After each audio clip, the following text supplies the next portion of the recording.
നീ എന്താണ് ആര് ചെറുക്കണം? നീ വീട്ടിൽ ജീവിക്കണമെങ്കിൽ മാനായിട്ട് ജീവിച്ചോളാം. ഞാൻ പറയാനായിട്ട് നിനക്ക് ഞാൻ പറഞ്ഞത് വേറെ ഇല്ലാടി. നീ ചാവും, നീ ചാവും. ഞാൻ പറയുമ്പോ നിനക്ക് കസേരയിൽ എണിക്കാൻ പറ്റൂലല്ലേ? എണിക്കാൻ പറ്റൂലേ? പറ്റുമോന്ന് പറ്റൂലേ? എനിക്ക് മടുത്ത്. കെട്ടിക്കൊണ്ടുവന്ന് അന്ന് മുതൽ തുടങ്ങിയ നിങ്ങളെ സംശയരോഗം ഉപദ്രവം എല്ലാം. ഞാൻ ഇത്രയും നാൾ ഇവിടെ പിടിച്ചു നിന്നത് എന്റെ മക്കൾ ഓർത്തിട്ടാണ്. എനിക്കിത് പറ്റൂല. ഞാൻ പോണ്.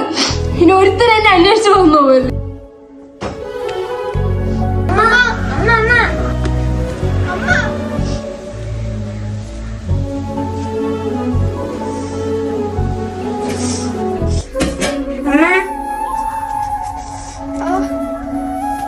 ഉണ്ടായിരുന്നില്ലേ?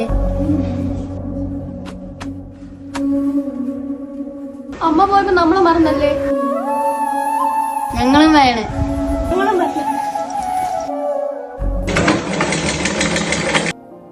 ചേച്ചി ഇതാ തുണി അടിച്ചത്.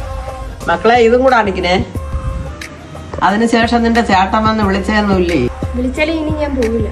അത് തന്നെ നല്ലത്. എന്തിനി അവന്റെ അടുത്ത് പോണത്? 2 തുണിയെങ്കിലും തച്ച് പിള്ളേരെ വളർത്താം. കണ്ട അമ്മേന്റെ ബാഗ് പൊട്ടിച്ചേ.